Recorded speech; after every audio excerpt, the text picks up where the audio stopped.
Uganda kati omupiira gusigadde mu ngalo z'ababaka abagenda okutuula olunaku olwaleero nga betulinze batya bwe bagenda okusalawo oba bayisa ebbago lino oba okuwuliriza amaloboozi g'Abannayuganda agavuddeyo okuwakanya ebbago lino. Lunaku lwaleero sheyalinga video mwana wa maama, sheyalinga video, share the video. Today is Tuesday, the month of May 5th, 2026. The Parliament of Uganda to decide on the Sovereignty Bill 2026. Watch out. Live on KKTV Uganda. Ebula eddakiika 5 mu 9. Kakati nga tukyali awo. Waliwo bye ngenda genda maaso n'okubanga ate nkulagako wano mpola mpola. Waliwo bye njagala okulagako mpola mpola. Naye nga mwebale kutumbula mu kutu KKTV Uganda. Olila Lakana. Thank you for tuning in KKTV Uganda. Grace Apio. Thank you for tuning in KKTV Uganda. Angela Kwoli, Ashira Mulungi. Thank you for tuning in KKTV Uganda. Olunaku nkugambye lwaleero. Katulabe. Twabatereddewo kapolo kaffe wansi awo mu live chat about the sovereignty bill. What should Parliament decide? Pass the bill, reject the bill. Tulabe bitundu 14 biwagidde biru eno egere maaso okubanga ate eyisibwawo. Ate bitundu 86 bigamba biru egere maaso okubanga ate egaanibwa oba reject the bill. So katulabe ekigero ogenda maaso okubanga ate kitambula gwe wenna ayakatwegattako. Kaakati nno ababaka abamu bagenze maaso n'okubanga ate babadde batuuka mpola mpola. Nina ka video kenjagala osooka obbawa wano. Ono simbwa tekamu ono. Bwengezaako okulaba wano ndaba mbwa tekamwa. By the way, heavy security has been deployed.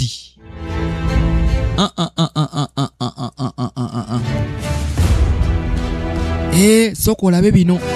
Heavy security has been deployed at the Parliament of Uganda ahead of the tabling of the controversial Protection of Sovereignty Bill 2026. During today's 2 p.m. plenary sitting, some members of Parliament, including Igala West MP Louis Gafa Mbwatekamwa, claim they have been blocked from accessing the Parliamentary premises. Let us first watch the video. Katusooke tulabe video eno tulabe ekigenda maaso. Ababaka bamu bagenda maaso okubanga tebagaanibwa wali oba bagaaniddwa nga Mbatekamwa wagamba, ate ababaka abalala bagenda maaso okubanga batebatuuka. So tugenda kwetegereza buli kimu tulabe ki ekigenda maaso n'okubanga tekitambula wali ku Parliament. Soka uwetegereze video eno tugende maaso okubanga tukuweereza. Comrades, I think we are still in bondage. I don't think we got independence. This morning, I woke up going to legislate because I was invited that there is a matter which is very pertinent for this country. If you've also heard about the sovereignty bill, the bill that is trying to defranchise Ugandans of their rights, either in Uganda or outside Uganda. So, we are invited. But the road to Parliament is completely blocked. They've put a barricade.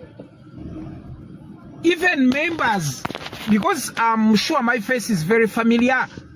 All the police officers, they know even my face, however ugly it is. But accessing Parliament is very difficult. They blocked me. They are telling me to take another channel, another route of which I am not able to take. So my only option is to turn and drive back. But one wonders, a sovereignty bill, what is so special that it requires that they should deploy all this police, the SFC.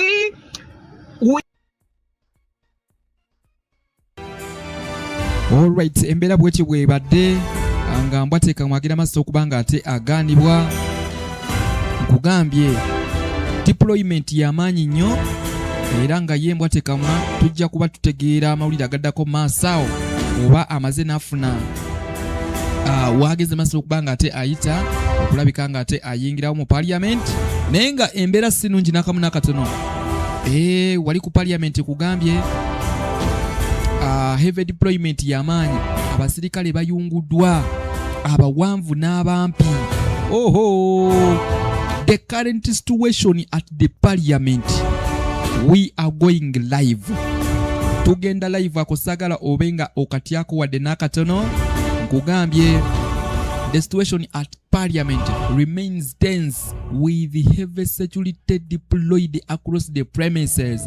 Military and police have sealed off key access routes, restricting movement for both members of Parliament and staff.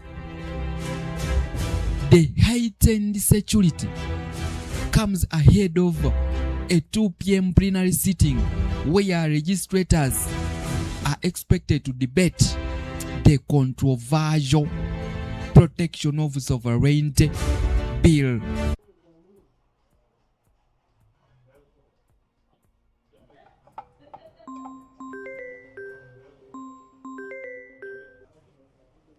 Hello? Uncle Mo? Yes? This is Absa. We have a new date for the Seven Hills Run. It is 17th May, and we have concluded you will be our MC, but on one condition. You must run.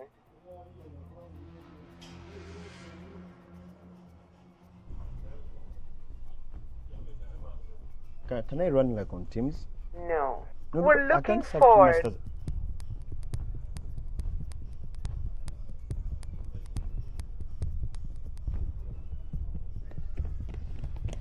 Do you have some glucose?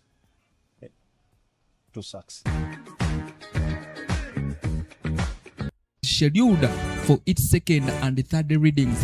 At the same time, the NRM caucus is also meeting to align its position before the 2 p.m. plenary sitting. Both camps are preparing their MPs on how to approach the bill as debate is expected to draw intense political interest in Parliament. Lunaku lwa leero mwana wa maama ensonga tugenda kuba tuzimanya olunaku lwa leero we zigenda okugwera. Kakati bino bigenza okujja, waliwo ka video kenalabyeko ka lutamaguzi kasooke nkakuwe. Kakati nno gye buvuddeko babbye banka ya Uganda, Bank of Uganda, ne babbamu laptop simanyanga zibadde 7. Kakati ate bino bigenza okujja, ye lutamaguzi akugamba Governor wa Bank of Uganda lwaki abadde yakwogera ku nsonga zino. Bank of Uganda negenda maaso n'okubanga ate ebbibwa. So katulinde tulabe kansoke nkutereyo ka video kano nga bwe tulinda Parliament okulabika nga ate etandika, then tujikuwe buterevu live. Katusooke tulabe ka video kano dakiika nga emu tulabe ekiddako. Omukulu gavana wa Bank of Uganda ekifo kye kirabika bakifunyemu omuntu omulala mukulu w'ettiimi. Kino kikubuulidde sikulabye ng'omubaka naye ekifo kyo gwe lwe wazze wano n'okuba sovereignty bill Bank of Uganda lwe bajja ne bagibba. Can you really seem go and steal from Bank of Uganda? Kati ekifo kye bakifuniddemu omulala omwana waabwe omu alabika akuze kati gwe baagala okuteekawo yensonga lwaki baleese emboozi ezo bagenze ne babba Bank of Uganda oba we yazze wano mu committee n'ayogera professionally kubanga these professional guys came under the invitation of Clerk of Parliament. Kati we yazze wano n'akozesa omutwe gwe independently enkeera ge mawulire okujjamu mu Bank of Uganda baagidde. Don't be surprised ng'omukulu oyo gavana bamugobye Don't be surprised when the governor of Bank of Uganda will very soon be relieved of his duties, because the day came here and testified about against the sovereignty bill. The following days, when people attacked the Bank of Uganda and stole relevant items from the bank. So he has to be very careful. Kino sogedde ngo ow'ebyobufuzi nenjogedde ngo omulanzi. Governor wa Bank of Uganda bagenda kumugoba.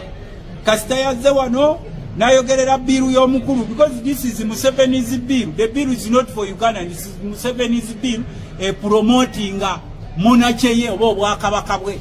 Kakati governor okuva olunaku lwaleero alina okuwokinga okuba ekifo kye kigenda. Alright, ndowooza ensonga muziraba nga bwe zigenda maaso okuba nga tezitambula. Tugenda live mu Parliament, tulabe watya bwe bagenda okusala entoto okulabika ng'etteeka lino liyisibwa obanga ligenda maaso okuba nga ate lisuulibwa. Gwe bwenna ampuliriza webale kuba nga ate otumbudde omukutu KKTV Uganda, ennyongera ogera maaso okuba nga ate mbabuuzaako mwenna abakatwegatako, nammwe abatandise naffe kuva gye twatandikidde. Angela, thank you for tuning in. Ogambye, we reject sovereignty bill, we reject the result, we demand for our victory. Oyise mu comments live chat yao. Kayondo Abubeka, I'm off, but I can't request someone to notify me when the session starts. Of course, the session is starting at 2 p.m. So thank you for tuning in. KKTV Uganda. Council Aljim Ogambye say no to sovereignty bill. Webale nnyo webalidde ddala kubanga otumbudde omukutu KKTV Uganda. Katulengere wano Kanyesije Asaf. Thank you for tuning in. Mwena mwebale kubanga tekwe muli mugenyi Abudu. Nkulabye ku olinnyo ku mukutu Justin Abwoli. Thank you for tuning in. Bannange mwebale kubanga temutumbudde omukutu KKTV. Kakati ne mwami zaake amaze okubanga ate atuuka. Omubaka Honorable Zaake Francis Butebi ow'Emityana amaze okubanga ate naye atuuka, era naye alina obugambo bwayisizaawo awo. Kasavo Kanyama ketugenda ogenda maaso n'okubanga ate tukuwa olunaku olwaleero. Tukuwaako ekiri esaidi eno n'ekiri esaidi eno, kubanga ekyamazima ekigenda maaso n'okubanga tekitambula ku Parliament nkugambye ekikambwe heavy deployment yamanyi nnyo nnyini ddala. Nkugambye kati kansooke nkuwa omukulu Zaake ate osooka owulira naye ku bigambo byageze maaso n'okubanga ate attottola oba annyonnyola nga ndowooza yakatuuka ku Parliament egenda okubanga etandika akadde akatali kawala nnyo okuva n'essaawa zino. Kankuwe ku Zaake Honorable Zaake Francis Butebi, ate bwe tuva eyo tugere maaso okuba ntweyongerayo ne puroguramu eyatulese olunaku olwaleero. Leero nkedde ku Parliament wano naye si just kwewa makulu naye okutuuka ku Parliament awo n'obuuza Zaake nti ye gwani ng'oli musirikale. Kindaze nti leero ekiri ku Parliament kigenda kuba kyangu. SFC yonna ejjudde wano kika, naye teri kuyisa bbiiru eno ejjako bannayuganda obwetengerere bwabwe okubanga omuntu kyali munnayuganda kuba omuntu eri asobola kusindikira kasente kuva bweru. Ebyo tubiganye ne bwe munaakola mutya. Alright, omubaka Zaake omwewuliddeko bulungi nnyo bigambo bye byayogedde nga yakatuuka ku Parliament. Kakati wabula ddakiika buddakiika okulabika nga ate tukutuusaako live from the Parliament right now. Katulabe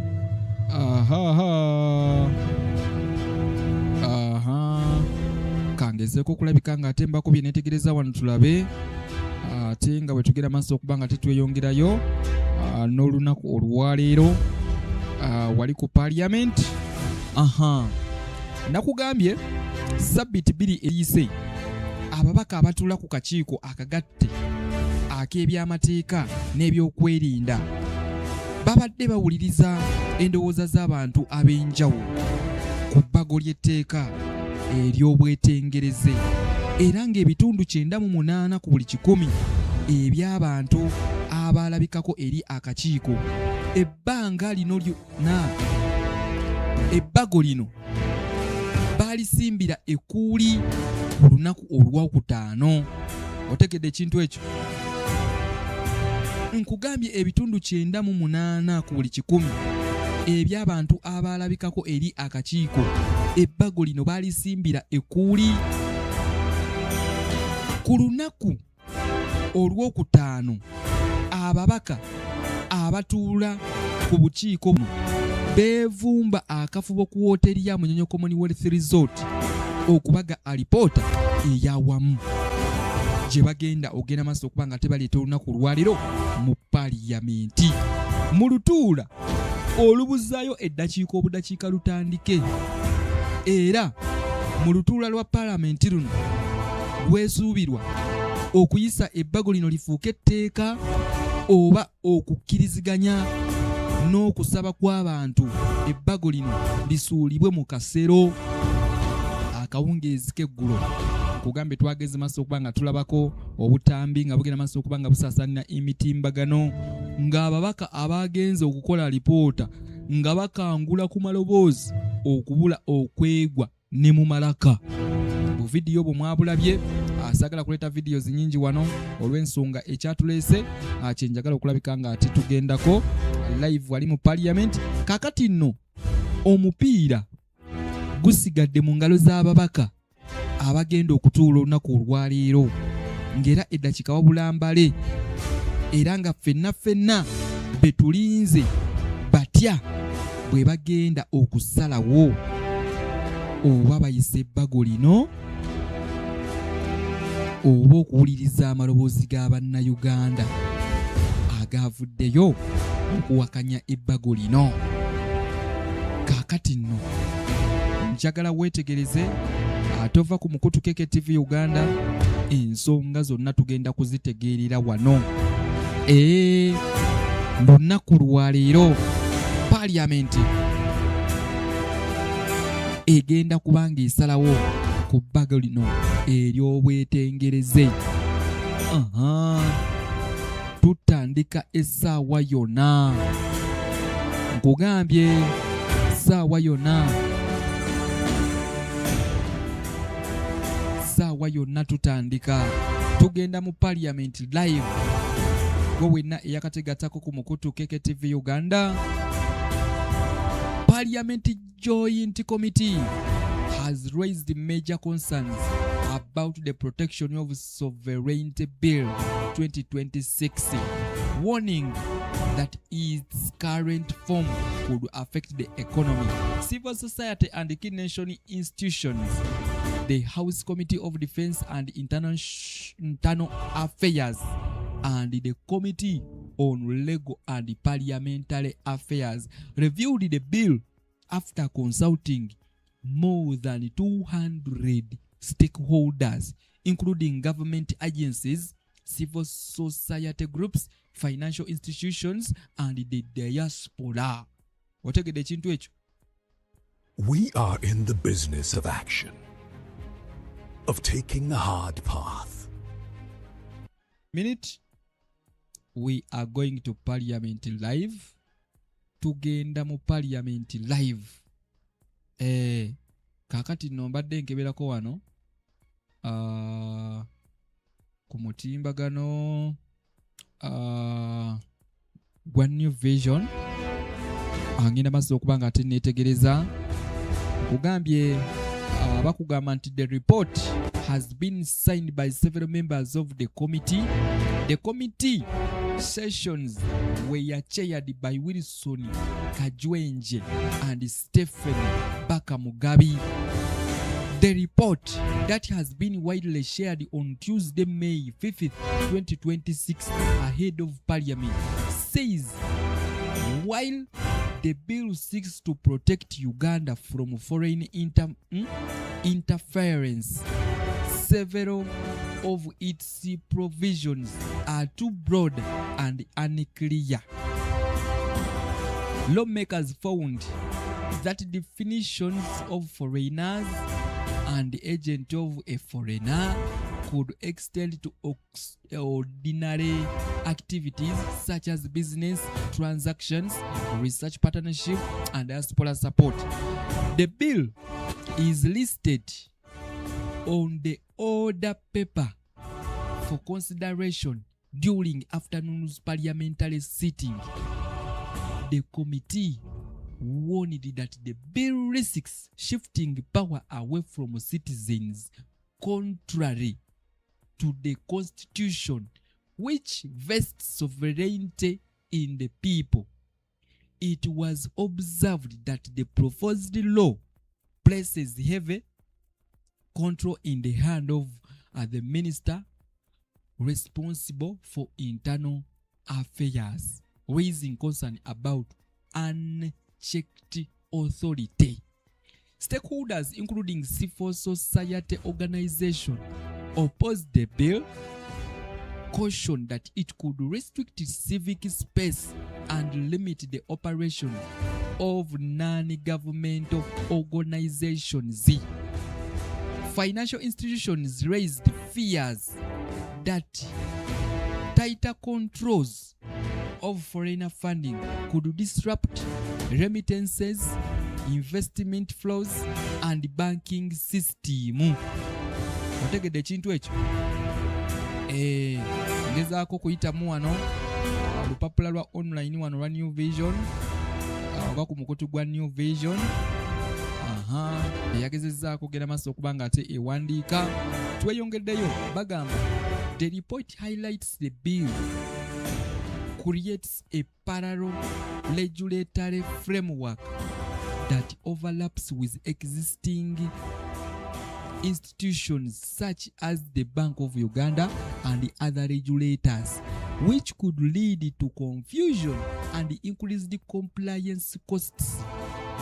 Lawmakers further pointed to vague offenses like economic sabotage, warning that a lack of clarity could lead to arbitrary enforcement and discourage lawful activities such as journalism, research, and advocacy. The committee recommended sweeping amendments to narrow the scope of the bill. This includes limiting its application to individuals acting directly on behalf of foreign interests, exempting legitimate activities like business and academic work, and replacing strict approval requirements with a system of declaring foreign funds. It proposed reducing penalties, clarifying offenses, and removing provisions that grant excessive powers to the minister. Despite the concerns, the committee backed the bill's objective of safeguarding national sovereignty and recommended that it proceed to Parliament for second reading after the proposed changes are incorporated, of course. Purpose of the bill. The bill seeks to protect Uganda's sovereignty by regulating foreign influence, including registration of agents acting for foreign interests, control of foreign funding, prevention of external interference in governance and policy. Key findings: broad and unclear definitions. Terms like foreigner and agent of foreigner are too wide and could affect ordinary activities such as business, research, and diaspora support. Conflict with the Constitution. Sovereignty belongs to the people under Constitution, yet the bill shifts power towards the state. Excess powers to the minister. The Minister of International Affairs is given wide authority raising concerns about abuse and a lack of checks and balances. Duplicating of regulation. The bill creates parallel systems that overlap with existing regulators like the Bank of Uganda and others. Economic risks. Restriction on foreign funding could disrupt remittance, investment, banking, and financial systems. Vague offenses. Crimes such as economic sabotage are not clearly defined, creating risk of misuse. Mwana wa mama. Impact on key sectors: academia, health, and innovation system could suffer due to limits on international collaboration. Stakeholders' concerns. Civil society groups warned of shrinking civic space. Private sector raised the fears of investment decline.